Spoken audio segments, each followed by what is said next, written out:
Hello बच्चों, अब मैं आपको पढ़ाने जा रही हूँ आपकी कक्षा का पाठ 3 कल्लू कुम्हार की ऊनाकोटी के 16 अति लघु प्रश्न उत्तर।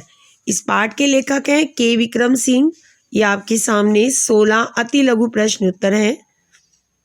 पहले आपको प्रश्न दिखाए जा रहे हैं, आप इनका आंसर खुद लिखिए। धीरे धीरे प्रश्न रोक रोक के पढ़ लीजिएगा। अब हम देखते हैं इसकी उत्तरमाला। ऊनाकोटी का अर्थ बताइए। तो ऊनाकोटी का अर्थ है 1 करोड़ से एक कम। ऊनाकोटी किस लिए प्रसिद्ध है? भगवान शिव की मूर्तियों के लिए। पौराणिक कथा के अनुसार ऊनाकोटी की विशाल चट्टानें किसको चित्रित करती हैं? ऋषि भागीरथी की प्रार्थना और गंगा के अवतरण को। कल्लू कुम्हार कौन था? तो कल्लू कुम्हार एक मूर्तिकार था। कल्लू कुम्हार की क्या इच्छा थी? वह शिव पार्वती के साथ कैलाश जाना चाहता था। भगवान शिव ने कल्लू कुम्हार के आगे क्या शर्त रखी? उसे एक रात में भगवान शिव की 1 करोड़ मूर्तियां बनानी होंगी, यह शर्त रखी थी। कल्लू कुम्हार कैलाश पर्वत क्यों नहीं जा सका? क्योंकि सुबह गिनने पर मूर्तियां 1 करोड़ से एक कम निकली थी। इसलिए त्रिपुरा बहुधार्मिक समाज कैसे बन गया? तीनों तरफ से बांग्लादेश और शेष भारत से आए लोगों के यहाँ बसने के कारण त्रिपुरा बहुधार्मिक समाज बन गया। टलियामुरा कस्बे में लेखक का परिचय किन 2 हस्तियों से हुआ? उत्तर है लोकनायक हेमंत कुमार जमातिया और गायिका मंजू ऋषि दास से।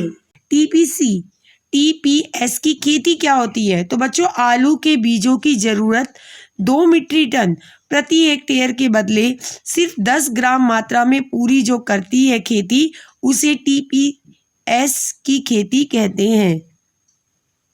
त्रिपुरा किस लिए प्रसिद्ध है? तो अगरबत्तियों व बांस की पतली सीकें तैयार करने के लिए त्रिपुरा प्रसिद्ध है। इसके अलावा फ्रेम वगैरह भी बांस के बनते हैं, लेकिन मेन ये इसके लिए प्रसिद्ध है।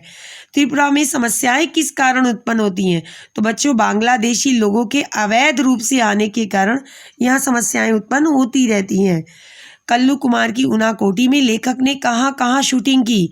तो इन्होंने महल में, बौद्ध मंदिर में, हेमंत कुमार जमातिया एवं गायिका मंजू ऋषि दास के गाने की शूटिंग की थी। त्रिपुरा की प्रमुख नदी मनु के पुल, ऊनाकोटी की शिव मूर्तियों व शिव द्वारा गंगा की धारा को पृथ्वी पर छोड़ने संबंधी मूर्तियों आदि की इन्होंने शूटिंग की थी। क्या बात सुनकर लेखक की रीढ़ में एक झुरझुरी सी दौड़ गई? तो आरपीएफ के एक सुरक्षा कर्मी के मुंह से यह बात सुनकर कि पहाड़ियों पर रखे इन 2 पत्थरों के पास उनके दल के जवान की विद्रोहियों ने हत्या कर दी थी। इस बात को सुनकर उनके क्या हुई थी? रीढ़ में एक झुरझुरी सी दौड़ गई थी। त्रिपुरा के आदिवासियों के असंतोष का मुख्य कारण क्या है? तो बाहरी लोगों के द्वारा अनाधिकृत रूप से उनके संसाधनों पर नियंत्रण करना, कि उनके है नहीं और बांग्लादेश से या अलग अलग जगह से आकर और जो उनके संसाधन है उन पे अपना अधिकार करते थे। तो ये उनकी असंतोष का मुख्य कारण था। संगीतकार एस डी बर्मन कहाँ के निवासी थे? तो बच्चों, त्रिपुरा के निवासी थे।